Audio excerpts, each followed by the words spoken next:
Do you ever catch yourself acting completely out of character, or maybe saying something to someone and thinking, why did I just say that? It's as if you're driving along the road of your life and somebody else just jumps in and grabs the wheel and starts taking you in the last direction you wanted to go. Why does this happen? Well, first of all, before we go into that, who am I to be talking to you about what's going on in your personality? My name is Cynthia Lamb. I was born and raised in a small town in southeastern Pennsylvania, a very typical, stereotypical, dysfunctional family. Alcoholic parents, abuse in the household, divorced when I was 12, enough said.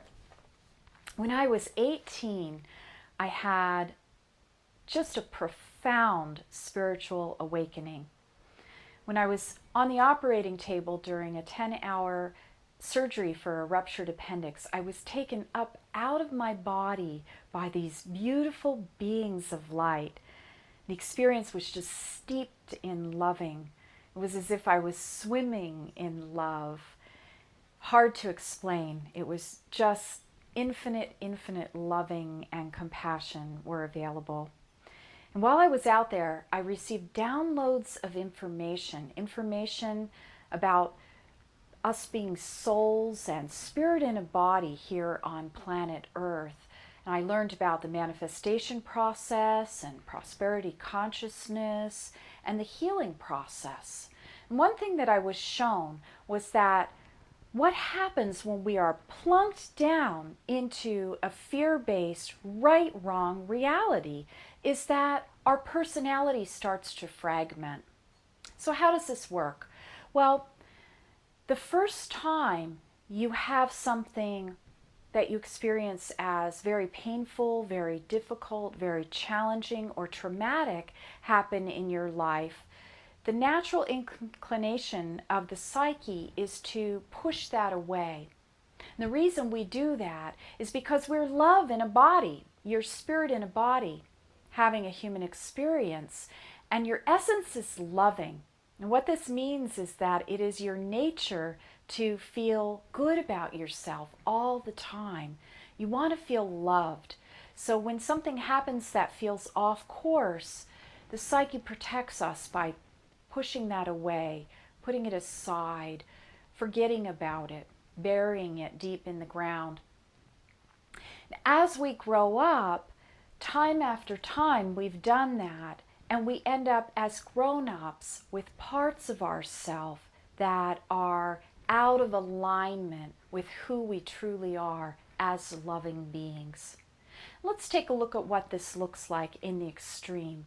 An extreme example of having a disowned aspect would be the priest who's found molesting the choir boy, or the senator who's found in the coat closet with the secretary. Or it could be the prim librarian who dances naked on the tabletop in Vegas. You get the picture.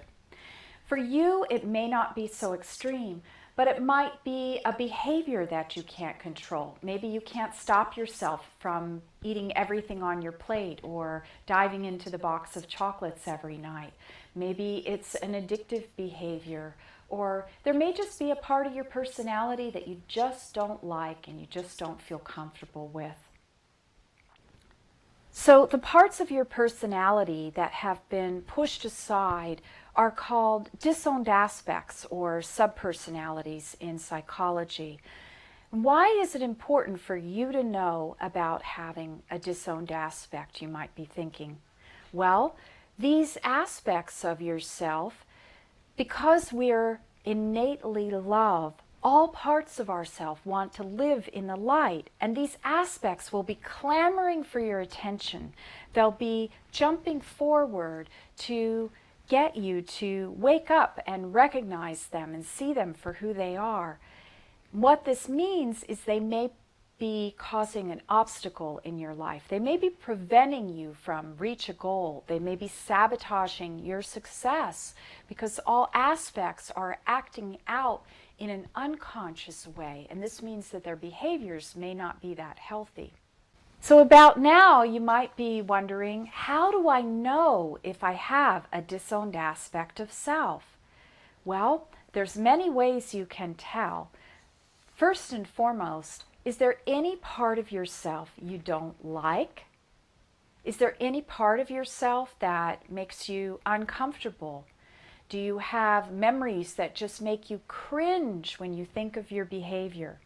Do you have any behaviors that are unhealthy, any addictive behaviors, or maybe codependent behaviors or harmful behaviors? If your answer is yes to any of that, chances are good you have a disowned aspect or two. I've never met anyone who doesn't have disowned aspects. Now, there's nothing wrong with having disowned aspects. The truth of the matter is that having disowned aspects of self is a normal, natural outcome of being born into a right-wrong, fear-based reality. It's your psyche's natural way of protecting you. The good news is that the awareness is 95% of the work. Once you know you have a disowned aspect of self, it's a fairly simple process to begin shining light on it and then integrating it into the loving. Enlightenment is called the process of self-realization because we have to get to know all parts of ourself. Every single part of you is a good. Every part of you wants to be in the consciousness and in alignment with the loving, in alignment with the will of your soul. So self-realization is about realizing or making real all of these parts of yourself that have been left out in the dark and bringing them in and embracing them with your loving heart. In the next video, I'll show you how to go about identifying any disowned aspects that you might have that might be preventing you from reaching your goals and living the life of your dreams. And in the meantime, many blessings of joy and vibrant freedom.